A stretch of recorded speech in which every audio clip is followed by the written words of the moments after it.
दोस्तों, एक लड़की जिसका नाम राखी था, उसके पास 8-10 बीघे ज़मीन थी।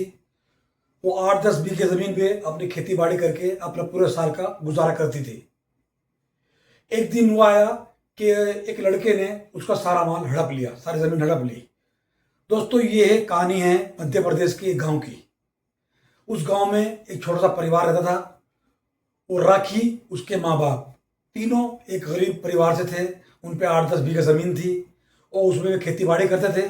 साल में 2 फसल लेते थे, गेहूं की और चावल की, अपने गुजार लायक रख के, और बाकी सामान बेच देते थे। और बाकी जो सामान बेचते थे उस पैसे से पूरा साल का गुजारा करते थे। तो एक दिन होता क्या है, उसके माँ बाप और वो राखी, उसकी माँ, उसके बाप, तीनों सो रहे थे। माँ बाप दोनों बाहर सो रहे थे और राखी अंदर कमरे में सो रही थी। तो अचानक रात को उसके घर में एक बहुत बड़ा सांप घुसता है। बहुत बड़ा सांप जो अजगर टाइप का था, वो घुसा और उसकी माँ को भी और उसके बाप को भी सांप ने डस लिया। माँ बाप राखी के दोनों खत्म हो चुके थे। सुबह पता लगा कि दोनों का देहांत हो गया और सांप ने काट लिया। राखी बहुत परेशान थी, बहुत रोई, बहुत रोई, बहुत रोई, लेकिन उसके आंसू कोई पहुंचने वाला नहीं था। परिवार में 3 ही थे, कोई और कहीं कोई नहीं था।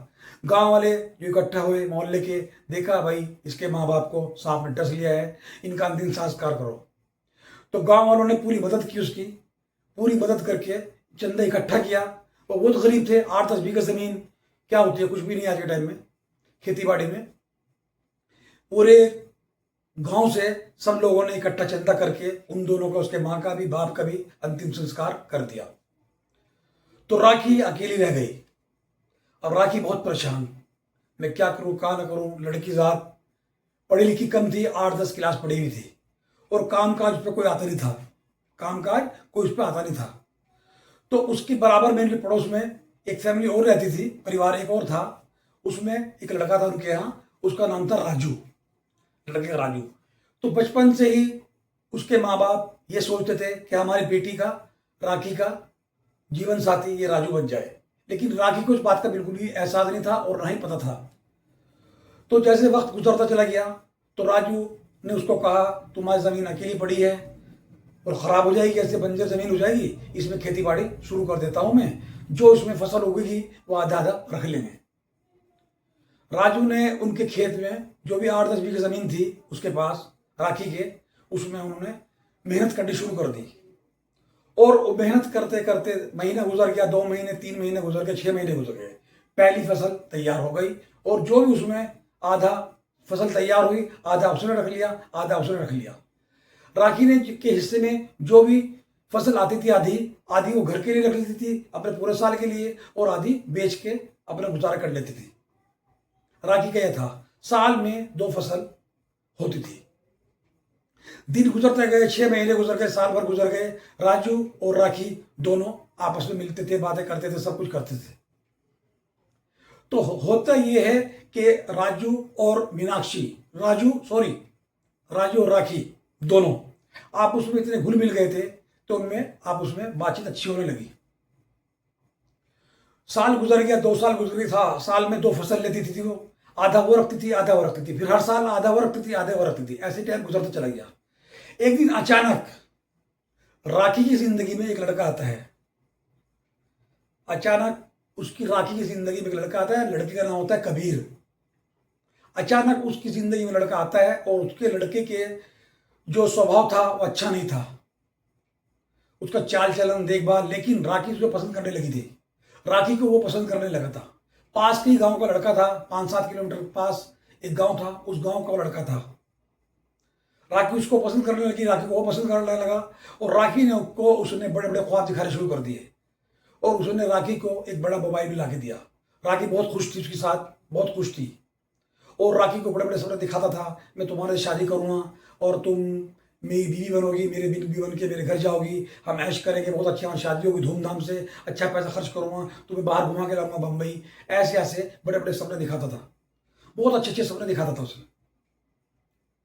तो एक दिन वो कहने लगा कि चलो राखी, अब तो काफ़ी टाइम हो गया, मैंने अपने घर भी बात कर ली अपने पिताजी से। उसके पिताजी का नाम था नवनीत। राखी को इस बात का पता नहीं था कि उसके पिताजी का नाम नवनीत है। उसने राखी को बोला कि तुम्हारे पास तो दान देने के लिए कुछ है नहीं, तुम ऐसा करो, जो तुम्हारे पास जमीन है इसमें से 1 बीघा जमीन बेच दो और उससे शादी कर लेना। इस बात का पता लगता है राजू को कि वो लड़का कबीर इस तरह कह रहा है इसको कि 1 बीघा जमीन बेच के और शादी कर लेते हैं। राजू ने बहुत समझाया राखी को, लेकिन राखी के सिर पे भूत सवार था प्यार का कि बस शादी करूंगी तो कबीर से करूंगी वरना किसी से शादी नहीं करूंगी मैं। तो राजू ने उसे बहुत समझाया कि तुम्हारे मेरे माँ बाप को ये बात सुनते हुए सुना था कि तुम्हारे बाप ये चाहते हैं कि मेरे से तुम्हारी शादी हो जाए, राजू की और राखी की दोनों शादी हो जाए। राखी ने उसको मना कर दिया, मैं तुम्हारे से शादी नहीं कर सकती, मैं तो सिर्फ अगर शादी करूंगी तो कबीर से ही करूंगी। उसने उसको समझाया वो लड़का ठीक नहीं है, उसके लक्षण ठीक नहीं है, उसके फैमिली का पता नहीं है, तुम जानते नहीं हो, तुम्हें जानता, ठीक है, लेकिन मेरी मर्जी नहीं है। उसने कहा तुम्हारी मर्जी नहीं है कोई बात नहीं, मैं शादी तो उससे करूंगी। सूरज को बात अच्छी लगती, सूरज गांव छोड़ के चला जाता है बाहर कमाने खाने के लिए, और राखी का बोल जाता है मैं तो शहर से अपने गांव से शहर जा रहा हूं कमाने खाने के लिए, कभी मेरी जरूरत पड़ी मुझे फोन कर लेना। राखी कहती है उसको ठीक है सूरज तुम जाओ और जाके अपनी जिंदगी गुजारो, और मैं तो कबीर से शादी करूंगी। कबीर ने उसे अपने शिकंजे में फंसा चुका था बहुत बढ़िया करके। सबसे पहले कबीर ने फिर क्या किया, कबीर ने उसको कहा तुम अपनी जमीन में से 1 बीघा जमीन बेच दो, बाकी खर्च मैं करूंगा। तो उसने वो तैयार हो गई, 1 बीघे के 10 लाख रुपए में तैयार हो गई कि कुल खरीदेगा कि मेरे जानने वाला है। उसने लिया कि नवनीत नाम का एक जो प्रॉपर्टी डीलर है वो खरीदता है जमीन, उससे मैं बात करूंगा तुम्हारी जमीन खरीद लेगा। वो फिर कचहरी चले गए, उसको लेके राखी को कागजात तैयार करा लिए। कागजात में उन्होंने कहा उस राखी को कि जब आपसे ये पूछा जाएगा कि तुम्हें पैसे मिल चुके या नहीं मिल चुके, उन्हें ये कह देना कि हाँ मुझे पैसे मिल चुके और 2 लाख की मेरी जमीन बेची है। 10 लाख का मान 2 लाख में कह के उनसे ये कहलवा लिया कि मैंने हाँ 2 लाख में जमीन बेची, और उसके अकाउंट में 2 लाख आ भी जाते हैं। 8 लाख की कोई बात नहीं हुई, फ्रॉड से उसका 10 लाख का मान 2 लाख में ले लेते हैं। बात आई गई हो गई, उसका 1 बीघा जमीन बिक गया और उसके बाद 2 लाख रुपए उसके अकाउंट में आ गए। उसने लड़के ने क्या किया, उसको नहीं बताया कि मेरे पिताजी यही हैं, नवनीत मेरा पिताजी है। उसको 1 महीना 2 महीना 3 महीने बाद पता लगता है राखी को। राखी ने कहा चलो ठीक है अब तो जमीन भी बिक गई, अब शादी मुझसे कर लो। वो शादी के लिए उसे मना करता है कि मेरे घर वाले नहीं मान रहे हैं, बहुत परेशान है, ये है वो है, मैं शादी नहीं कर सकता और मेरे माँ बाप तो शादी होकर कर रहे हैं। वो लड़की अचानक उनके गांव पहुंच जाती है और डायरेक्ट उनके घर, और वो जाके वहां देखती है जो सज्जन वहां था कचहरी में, वही सज्जन वो बैठे हैं। उसको राखी ने कहा अंकल आप कहाँ, हाँ मैं कबीर का पिता हूं और मैंने तुम्हारी जमीन खरीदी है। खरीदी की हड़प ली है इसकी, 10 लाख का मान 2 लाख में हड़प लिया। अब वो बहुत वहां चिल्लाती है, रोती है, तुमने ऐसा किया आपको, लेकिन कोई सुनने वाले नहीं था उसका। उस गांव से वापस अपने घर आ जाती है, अपने गांव में आके अपने प्रधान को बताती है, 2-4 लोगों को और बताती है। उन सब ने उसका कहा हमने तुम्हें समझाया था उस बच्चे से शादी कर लो, राजू से, राजू लड़का अच्छा था, तुमने शादी नहीं की, अपनी मनमानी चलाई और अपना प्यार चुना कबीर को। तुमने शादी किया, तुम्हें ऐसे उनसे शादी का वादा किया और उन्हें फिर धोखा दे दिया। उसको फिर दोबारा से याद आती है राजू की याद आती है, लेकिन राजू का नंबर उसके पास नहीं था बिल्कुल भी, कि वो कौन सा शहर में है, क्या नंबर है, कुछ नहीं पता था। गांव में किसी के पास उसका नंबर था, राजू का किसी के पास उसका नंबर था। तो गांव में किसी आदमी ने राजू को फोन किया कि राखी इस तरह परेशान है, बहुत परेशान है, उसका फ्रॉड हो चुका है, 420 के केस में इस तरह उन्होंने 10 लाख का माल 2 लाख में हड़प लिया और बाप बेटे ने मिलकर शादी का वादा किया था, शादी नहीं की और 1 बीघा जमीन हड़प ली। राजू को फोन कर जैसे पता लगा, राजू उल्टे पैरों वापस गांव आ गया और सबसे पहले वो अपने घर ना जाके सीधा राखी के घर गया। राखी से उसने पूछा सारा मामला बताओ माजरा क्या है। फिर राखी ने उसे ऐसा सारी बातें बताई कि उसके तुम्हारे सामने मैं उससे प्यार करने लगी थी, वो मुझसे प्यार करने लगा। तुम्हारे जाने के बाद उसने मुझे कहा कि मैं तुम्हारे से शादी करूंगा और तुम्हारे पास पैसे नहीं है, तुम अपनी जमीन में से 1 बीघा जमीन बेच दो और उससे शादी कर लेना, बाकी खर्च में करूंगा, धूमधाम से शादी करेंगे, ऐसा उन्होंने मेरे को बोला। फिर मुझे नहीं पता, उसके पिताजी हैं जो ज़मीन ले रहे हैं, उन्होंने कचहरी में जाके मेरे साइन करा लिया, अंगूठा लगवा लिया और ये बोलने को कहा कि मैंने ये ज़मीन 2 लाख में दी है और पैसा मेरे पास आ गया। जैसा उन्होंने कहा मैंने ऐसे ही बोल दिया। जैसे वो करते गए मैं ऐसे ही करते गई शादी के लालच में। फिर उन्होंने 2 लाख रुपए मेरे अकाउंट में डलवा दिए, बाकी पैसा मुझे कोई नहीं दिया और दोनों बाप बेटा गायब हो गए। और मुझे बाद में पता लगा कि जो ज़मीन खरीदने वाला था वो कबीर का बाप था। नाम था उसका नवनीत, उसके बाप का, बेटे का नाम कबीर। राजू ने बहुत समझदारी से काम लिया और बहुत समझदारी से। पहले वो अपने गांव के प्रधान से मिला, गांव के प्रधान से मिलने के बाद अपने माँ बाप से मिला, फिर मोहल्ले वाले से मिला। फिर उन्होंने मोहल्ले में अपने वहीं पे इकट्ठा किया आदमी को कि इसके साथ इस तरह हो गया, अब इसका क्या होना चाहिए। गांव वालों ने उसका साथ दिया। प्रधान ने कहा कोई बात नहीं, हम तुम्हारे साथ हैं, तुम एक्शन लो, क्या कर सकते हो। फिर गांव का जो प्रधान था वो भी समझदार था और उनके ही हक में वो बोल रहा था। सबसे पहले उन्होंने शहर जाके वकील किया, राजू ने और प्रधान ने वकील किया। वकील को अपनी सारी घटना सुनाई कि ऐसे ऐसे किया, ऐसे उस लड़की के साथ फ्रॉड हुआ, ऐसे लड़की ने किया। लड़के का नाम कबीर है, लड़की के बाप का नाम नवनीत है। उन्होंने 1 बीघे की जगह सारी जमीन लिखवा ली उसकी। धोखे से उन्होंने 1 बीघे की जगह सारी जमीन हड़प ली। और बीच में क्या करता था जब वो उसका नवनीत यानी राजू का बाप, बीच में राजू उस टाइम वही था बाहर, उस जमीन पे हल बहा रहा था। तो राखी गई, राखी ने बोला कि तुम्हारी 1 बीघा जमीन नहीं है, सारी जमीन पे तुम कब्जा कैसे कर रहे हो। उसने कहा जा पागल, हमने तेरे से सारी जमीन पे कागज पे साइन करा रखे हैं, ये जमीन सारी हमारी है, तेरा कुछ भी नहीं है, 1 बीघा भी नहीं है तेरा, ना 10 बीघे है, ना 1 बीघा, सब हमारा है। हमने तेरे से ये धोखाधड़ी से सब कागजों पर साइन करा रखे हैं। तो राजू और प्रधान गांव का वकील को सारी बात बताते हैं जाके क्या ऐसा सा मामला है। जो वकील था, वकील भी उस प्रधान का जानने वाला था, कोई रिश्तेदार था, उसका नाम, उसका रिश्तेदार था प्रधान का। तो जो वकील था उसने अपनी कार्रवाई शुरू कर दी। कार्रवाई शुरू करने के बाद उसने 420 का मुकदमा ठोका, 2-3 और मुकदमे लगाए। तारीख पे तारीख चलती रही, तारीख पे तारीख, तारीख पे तारीख, तारीख पे तारीख चलती रही। 6 महीने गुजर गए, साल भर गुजर गया, तारीख पे तारीख चलती रही।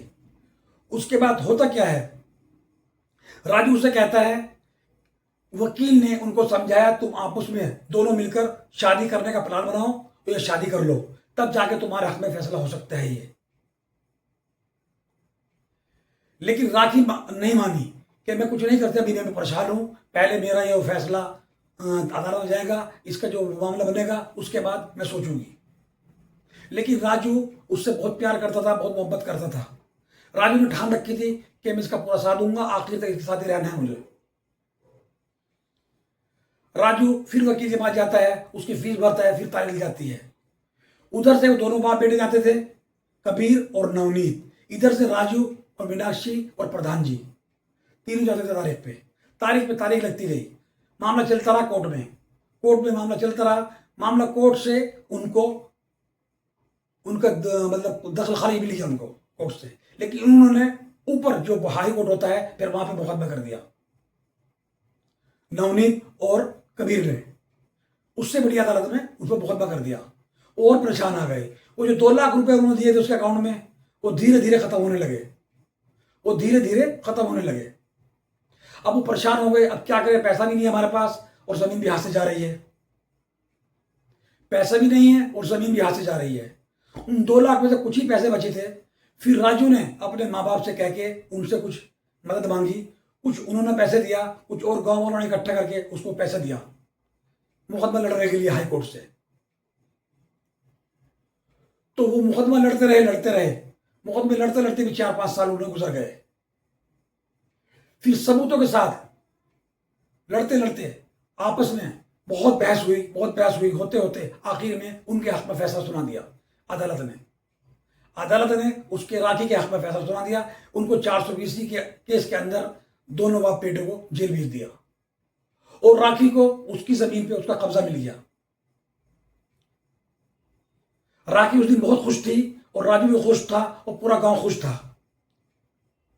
राजू ने फिर उसको, गांव वालों ने फिर उसको कहा कि तुम दोनों पहले से ही साथ रहते थे, अब भी साथ रह रहे हो और तुम शादी कर लो। राखी के मुंह पे कोई बात नहीं थी, ना हाँ की ना की। राखी मतलब सोच विचार में ही लगी रही। उसमें दिन गुजरते चले गए।